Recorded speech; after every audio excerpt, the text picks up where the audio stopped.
What's up, everybody, and welcome back to my Marcia Clark Without a Doubt book review. Her New York Times #1 bestseller book about the O.J. Simpson trial, the trial of the century. And this is part 3. Here we go. Marcia Clark talks about how the first words out of Denise Brown's mouth when she was told her sister was killed was, "I knew that son of a bitch was going to do it."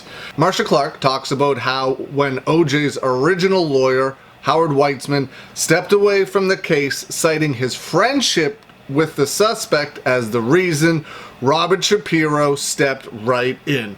Marcia Clark did not even consider him a serious trial attorney.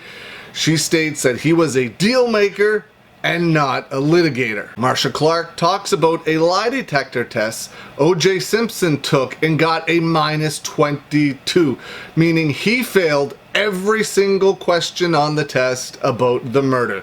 But Marcia Clark didn't learn about this test until well after the verdict. Could you imagine? A -22. He failed. Yeah, I know a lie detector test isn't admissible in court, but man, failing every question? Whew, that's not good. Marcia Clark talks about how after Nicole Brown Simpson's funeral, O.J. Simpson went to a gathering at Nicole's parents' house.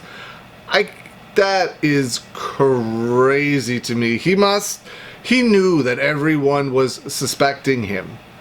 But I guess he's got to go save face, right? He's got to go be like, I didn't do it. Whatever he has to do to prove his innocence, he's got to go do. But that's pretty wild. That's a pretty crazy thing to do. Marcia Clark talks about how she was amazed when she found out that OJ wasn't being watched by police. She was told it was due to a lack of manpower. One of, if not the highest profile murder cases of all time, and the main suspect is free and he's not being watched by anybody. It's crazy. Marcia Clark talks about how she feared O.J. Simpson would flee like Roman Polanski did. Roman Polanski was a filmmaker that fled to France, I believe, to avoid his statutory rape charge. Marcia Clark talks about how Kato Kaelin didn't want to speak to her without his lawyer present, which she thought was odd because witnesses don't usually have a lawyer. The only time they get a lawyer is if they fear they're going to get charged with something. Kato Kaelin said his lawyer advised him not to say anything without him being present, so he didn't. Marcia Clark talks about how O.J. Simpson was supposed to turn himself into Parker Center at 11 a.m. on June 17th, but he didn't show up. Talks about how on that same day she had Kato Kaelin on the stand in front of a grand jury, but he refused to answer any questions. He stated, and I quote, "I must respectfully decline to answer and assert my constitutional right to remain silent." In other words, he was taking the Fifth Amendment, which later Mark Fuhrman would also do in this case. After she got back to her office after the grand jury, she got a call from Phil Van Natter. OJ escaped. Marcia Clark's worst nightmare has come to life.